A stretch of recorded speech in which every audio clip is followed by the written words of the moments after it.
Bismillahirrahmanirrahim. Mr. Principal, Your Excellencies, Members of Parliament, the Chairman and members of the Board of Governors, past principals, distinguished guests, parents, especially the mothers and my dear children of Zahira College, Colombo. It is 123 years today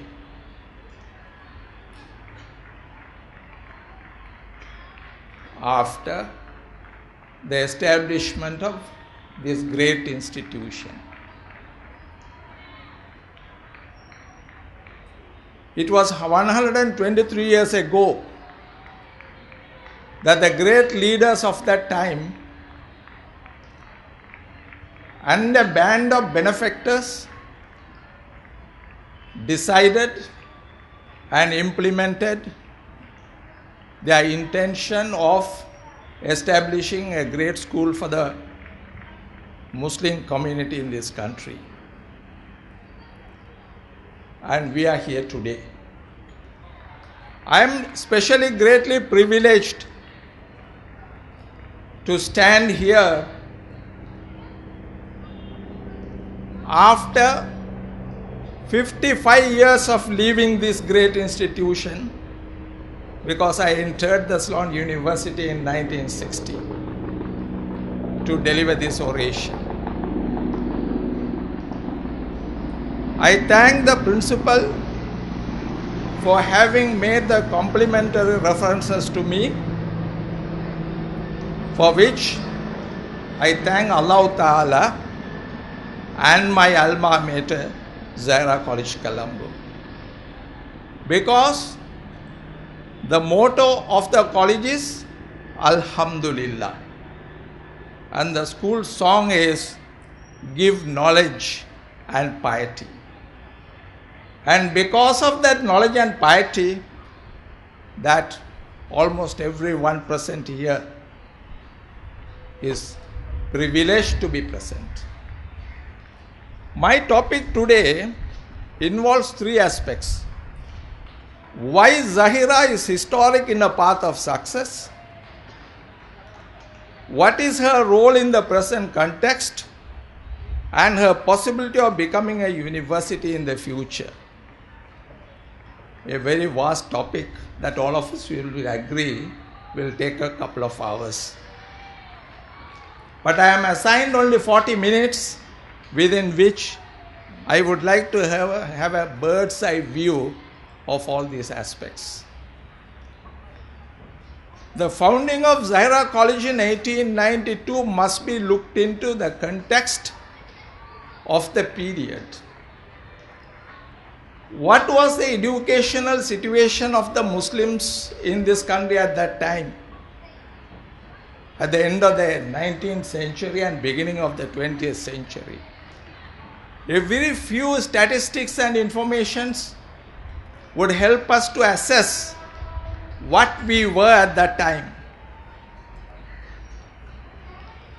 The directors of instructions at that time had issued the annual reports, and especially of the report of Charles Bruce would give us some insight into the situation at that time. In 1875, at the close of the century, there were only Muslim teachers, two of them. It means there were only two Muslim teachers in the whole island in 1875. One J.J. Sudar from Narandaniya and S.M. Ibrahim from Putla. In the report of 1878, up to that period, no name had ever appeared in any list of prizes by the government or in the examination list of junior, senior and matriculation examinations. In 1879, the Colombo Academy Royal College had only one Muslim student. In 1879, the whole island had only 1,233 students in the schools, Muslim students, which amounted to 2.2%. English medium 167 students, Anglo vernacular 315, and vernacular 715.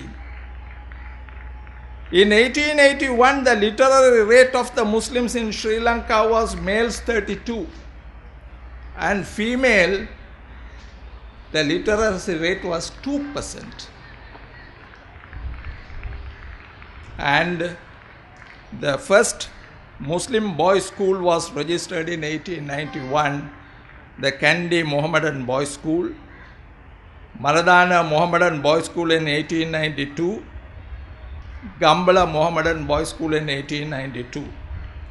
And therefore in 1903, there were 6 Mohammedan aided schools and 7 Mohammedan government schools.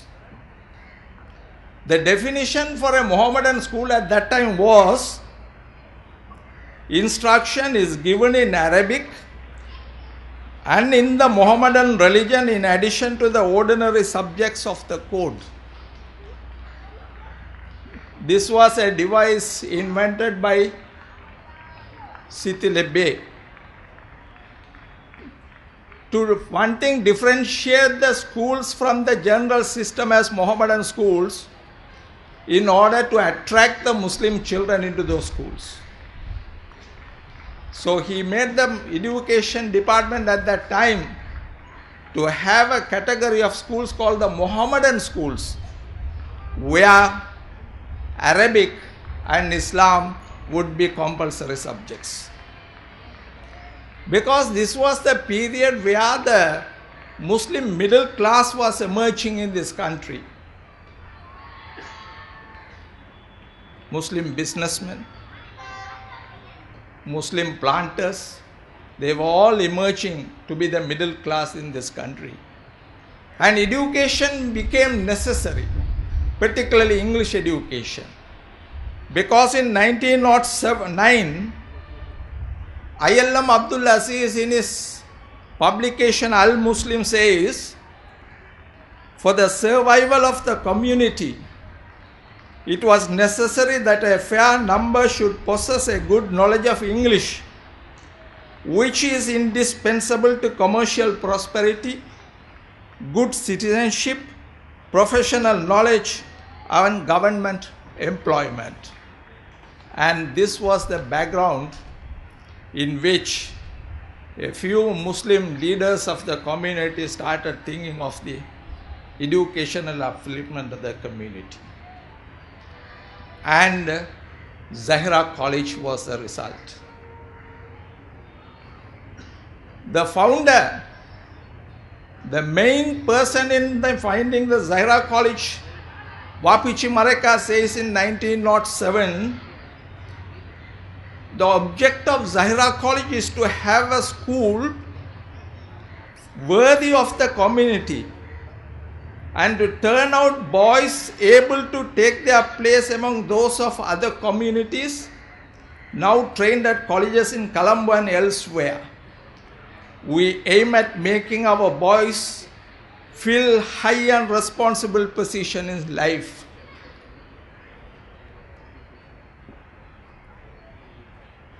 What a foresight. What an idealism. What an ambition, not for him, but for the entire community for the next several hundreds of years. And we are here today after 123 years, realizing some of the ideals carried by people like ILM Abdul Aziz and Wapichi Marekar. And the man who conceptualized the idea of education at that time was Muhammad Qasim Sitilebe. He was from Kandy, a lawyer, municipal councillor, educationist, writer, publisher in Arabic textbooks. He had postulated at that time of having three types of schools: Mohammedan boys' school, Mohammedan girls' school, and a central Mohammedan boys' school in Colombo. And he started working on that. He opened a boys' school in Kandy, a girls' school in Trincomalee Street, Kandy, another girls' school in Katikala, Kandy, further one more school in Gampala and another in Kurunagala. His sisters were helping them in running those schools, but they all failed and closed down within a few years for the lack of students. The parents were not willing to send their girls to schools at that time. They failed. But the man did not give up. He shifted his attention to Colombo. He collaborated with people like Wapichu Marekar and Ayal Abdul Aziz and addressed a meeting in this grand mosque in 1891, telling the people the importance of education and English education. They formed the Muslim Educational Society, and it's how Zahira College was born in 1892. Arasi Marekar, Wapichu Marekar. He became fully, totally involved in the Zahira movement. He was rich, earning money as the most famous contractor of building this country at that time. Maradana Mohammedan Boys' School was born. He became the manager, and he remained as the manager from 1892 to up to 1917 for 25 years. And during that period, in 1911, Zahira College became a secondary school. In 1913, it took the name Zahira College. And so surprising to think back today, on July 11, 1914, the Old Boys Association was formed. What a futuristic thinking within such a short period. In 1914, they formed the Old Boys Association. And today, how happy we are to see that the Old Boys Association has become the most vital organ of the school for the last several years. Large number of them are here. I am sorry I can't be referring to them names because I will have to wind up within 40 minutes my speech. In 1917, the management was handed over to the mosque.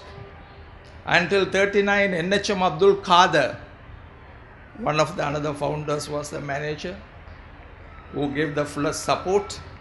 In 39, Mr. H.M. Ismail became the manager. These are all success stories. And how did they become possible? By the philanthropists. Wapichu Mareka himself built the first building costing 951 rupees. What is it enough for today? Just two people to walk into a cafe and have a cup of tea. But the whole entire building of the school had cost him 951 rupees. But if you compare that and equalize it today, it may be in millions. Built houses at Dali Road to be given on rent and manage the schools here. In 1906, Karimji Jaffeji gave a 2-story building. Again, as a founder, he is here. But the greatest benefactor is, I see his son here, Mr. Nawaz Kapoor. NDH Abdul Ghaffur.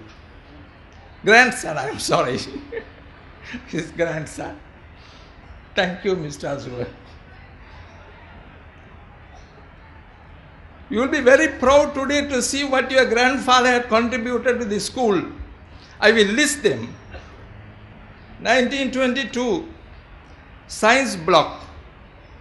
1928, 6 classrooms from the and plus the main hall, he was the major share. The major share of the money was donated by Ghaffur, NDH Abdul Ghaffur, for this main building.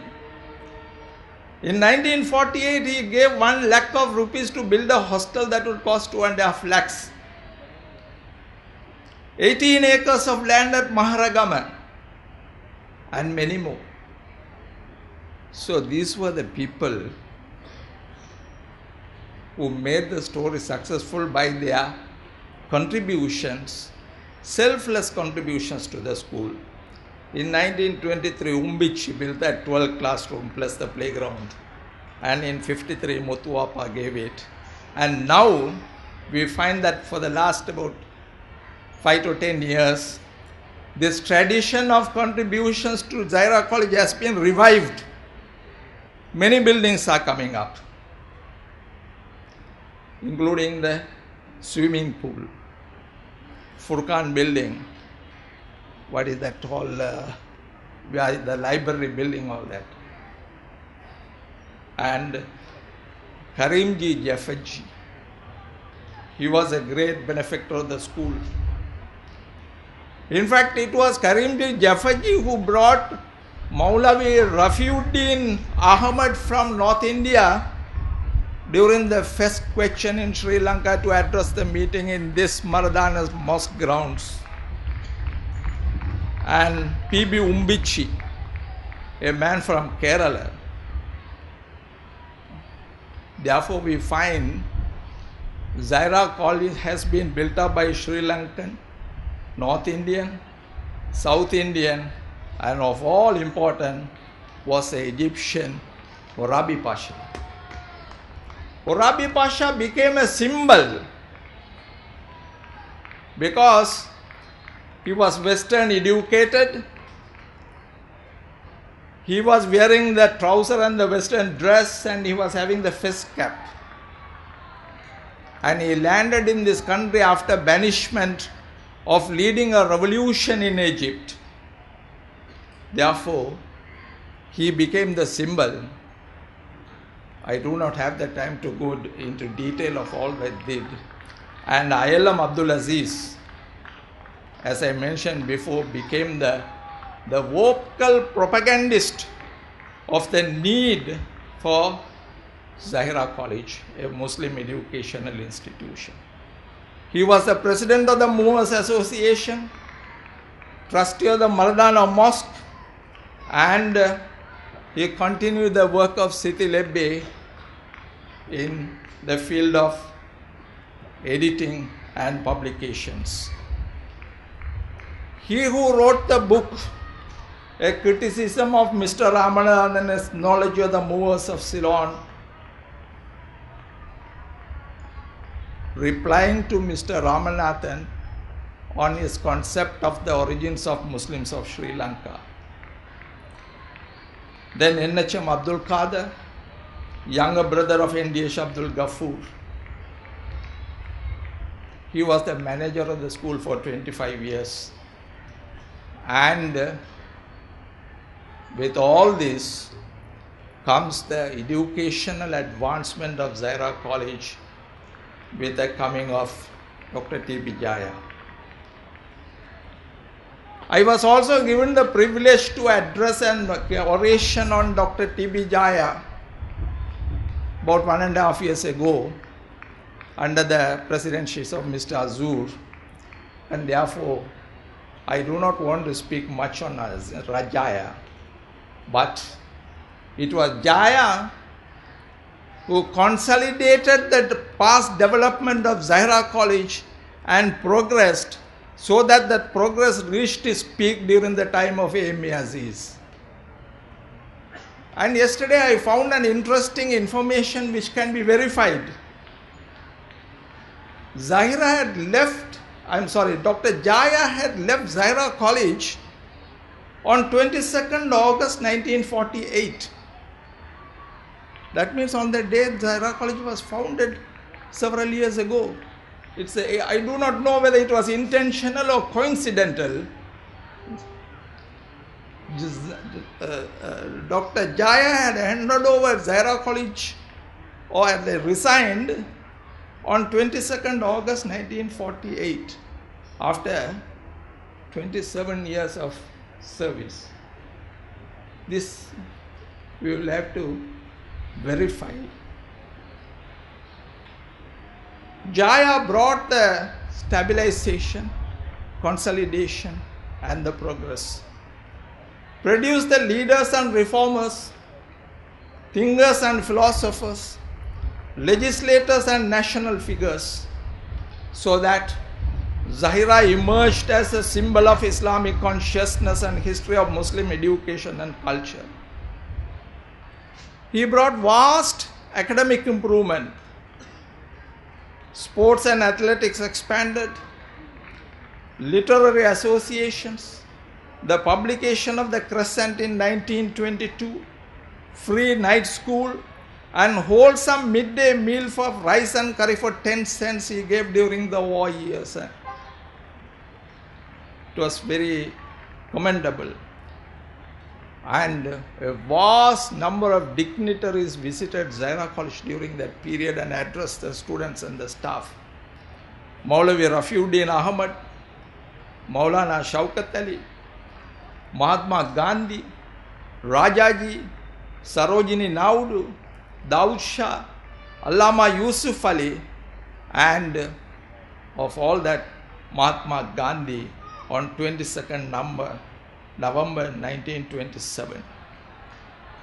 And Mahatma Gandhi says in his speech, the principal and teachers cannot give you character from the pages of books. Character building comes from their very lives, and really speaking, it must come from within yourself to the students. And Mahadev Desai, who accompanied Gandhiji, says in his book that Mahatma Gandhi enjoyed very much his visit to Zahira College on that particular day. And it may be surprising to many people that during that period Zahira College had girls also as students. From 1920s to 1950s, girls have studied at Zahira College kindergarten up to the age of 8. Because one lady used to tell me, whenever she came for meetings at Zahira College, whenever I addressed the meeting, he used to always complain to me at the end of the meeting, what is this? You are not referring to us. You are not referring to us. I asked, why? No, I am a proud old girl of Zahira College. I never took it seriously, but only recently now I find that Zahira College had girls also. But I am sure the present management will not like to have girls here. I am not recommending it. But it is history that even Jaya, maybe at that time, Jaya must have thought that the girls also could have an opportunity to start their education at Zahira College. And like my friend after 60 years still say, I am an old girl of Zahira College. Right. And as mentioned here by the students and the principal, he started branch schools at Algama, Gampala, Matala, Puttalam and Vaikanda. This is why Dr. M.A. Aziz, whenever referring to Dr. Jaya, said he was responsible to bring Zahira as the radiating center of Muslim thought and activity. So these are the success stories of Zahira College, because I intend dealing only with about the first 60 years of Zahira College, because I can't be coming up to all the 123 years.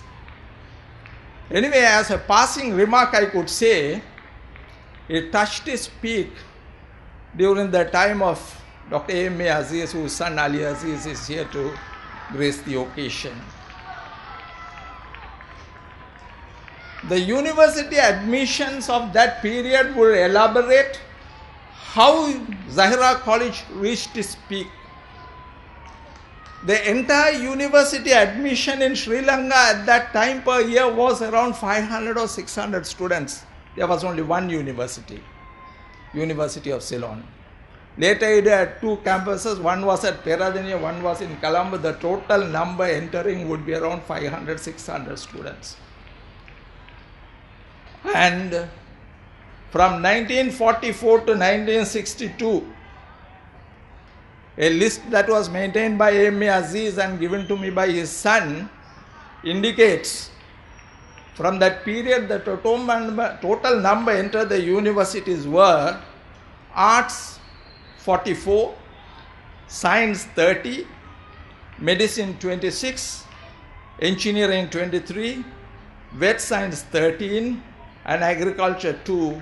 Altogether 138 students had entered the university at that time, a very large and great number compared to the period of total admission to the universities at that time. And of which Muslims were 80, Sinhalese 37, Tamils 21. That is the greatness of Zahira. It's not a Muslim school alone. It catered to every community in this country. And they were welcomed at Zahira and they came to Zahira. Students from Jaffna, students from South India, from Pakistan, from Maldives, from Singapore. I remember Alvi brothers from Singapore. And there were even boys from Nigeria. Abdul Salim from Nigeria was with us in the hostel. OBA branches were established even in Pakistan. So these were the greatness of the founders. I should be failing in my duty if I do not mention about Alam Shafi Mareka, though he does not come within the period of founders. He was principal for 17 years from 67 to 82. He sacrificed his entire life, time and energy to Zahira College. He was to be given the President's Award. Mr. A.H.M. Azwa, who was then minister, tried his very best to give him a presidential award. He very politely declined. He was pressurized to go for Mecca in the Sri Lankan Hajj delegation team. He very politely declined, when hundreds of people were anxious to join the team. And I don't think he ever went abroad as well. He spent all his time for the school, and he started a scheme in the school that is being taught by the government only now. Technical and technological subjects. Long ago, before the country started thinking of technological lessons for the students, he started the technical education in a vocational center. Motor mechanism, electronical engineering, printing, batik printing, gemology. What a great idea. Therefore, these are the greatness of the institution, of which a large number of present here are the products, and the others are partners in this progress. Therefore, I will request every student present here today and the teachers, with the grace of Almighty Allah, now Zahira College has all the infrastructure facilities in a tremendous way. It has established a discipline among the students, teachers and parents what we need require today is academic excellence. But academic excellence cannot be given by one person. The principal alone can't give the academic excellence.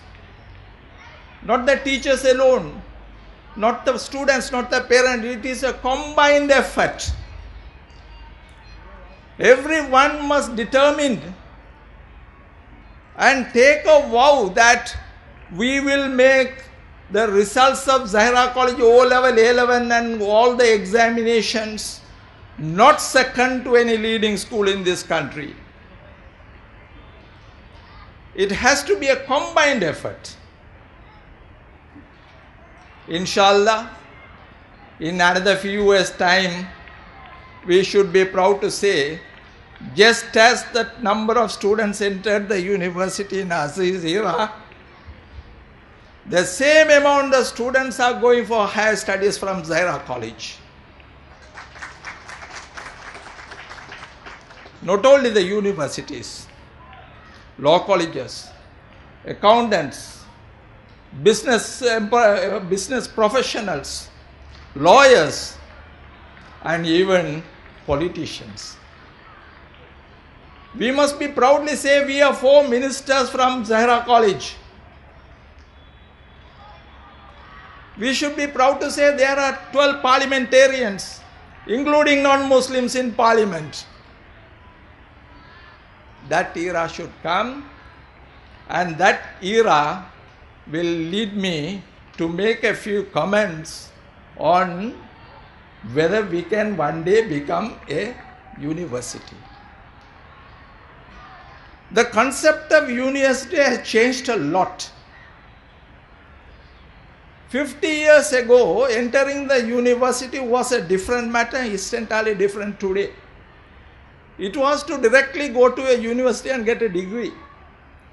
But now there are universities in the world, even without ever entering a school and studying, you can go to a university. Now this university concept came up in Sri Lanka, the cultural universities concept in the 1950s. Because up to 1942 there was a university college in Sri Lanka and they sat for the London University examinations, and many of them went on scholarships to universities in Oxford and Cambridge and got their degrees. But during the war years, the Sri Lankan University was established in 1942. In the 1950s, the idea of cultural universities came up with the elevation of Vidyodaya and Vidyalankara Prevenas as universities. So the government itself said that there would be 2 cultural universities, one for the Tamils and one for the Muslims. But the Tamils went further.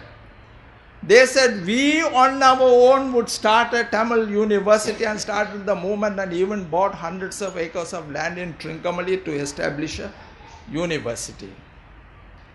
So that was the time A.M.A. Aziz was thinking of a Ceylon Muslim cultural center, maybe a stepping stone to the university. He issued a publication on 1950s in May 1, giving details of how a Sri Lankan cultural center would be established. There would be a library of 75,000 books, seating capacity for 250 and an auditorium. There would be an archives. I am very happy that the principal and the deputy principal and the others are now interested in establishing a school archive. One of the most important things that has to be done and supported by everyone. Museum and exhibition center. Music, art, calligraphy, special trainers to train the students. Spanish style garden in Sarasani style to specialize in Arabic, Islamic studies and Islamic literature. These were the motives of the Muslim Cultural Center that was to be established under the leadership of Amy Aziz in 1956. The building project started in 1958. It was abandoned, of course, due to the various political, social and cultural changes that took in this country. Jaya himself, in the Prize Day oration of 1958, says, "I feel it is my duty to pose the question whether it is not time, in view of the changes taking place in the country, to take steps for the establishment of a Muslim university. While we welcome the conversion of two well-known Privanas into universities, Hindu and Christian universities in the making, we Muslims will be failing in our duty if, unmindful of the inspiring lead Muslims have given the world in higher and university education, we look on with folded arms on the rapidly developing situation in the country, which may leave us out of the reckoning as nationals worthy of consideration and attention in any scheme of national reconstruction." Through this quotation, Dr. T.B. Jaya has told the community that it was time to seriously consider the establishment of a university for the Muslims. The matter came up in the budget speech and in the opening speech of the Governor General of Parliament in 1961, where two matters were mentioned by the Governor General on the day of opening of Parliament. One, setting up a University Grants Commission for all the three universities, University of Ceylon, Vidyodaya and Vidyalankara. And number two, establishment of two cultural universities, one for Tamil language and Hindu culture, Arabic language and Muslim culture. So this idea, the concept of a university based on the Muslim preferences, is there for the last 60 years. Therefore, there is nothing wrong in reviving this idea, because even on that day, on the vote of thanks to the Governor General's speech in opening of Parliament, A.M. Aziz has spoken elaborately on that, which I do not want to quote here due to constraints of time. Some time ago, when A.C.S. Hamid was the Minister of Foreign Affairs and subsequently as Minister of Higher Education, he revived this idea. Therefore, it is perfectly correct for the Muslim communities to seriously think of a university of our own, because the structure has totally changed. As I mentioned, university structure was different earlier, now it is in various forms. We have 15 universities, degree awarding institutes, private universities, affiliated universities, higher educational institutions for tertiary education, many of that. If we are to progress, we will have to have the concepts in ourselves, because a war or a peace first originates in the brain of one man. Even a world war originates in the minds and brains of one man, then it spreads. Similarly, the same things. Therefore, I am greatly privileged to make this oration today on the Founders' Day. I wish the college progress. I always mention that the chairman, Mr. Fawzul Hamid, and his band of Board of Governors are doing their excellent job. Our thanks and congratulations. The teachers and principals should endeavor to improve the excellence of education in the school, for which more contribution must come from the teachers, students and the parents. And inshallah, one day Sri Lanka will have a Muslim oriented university. Thank you very much.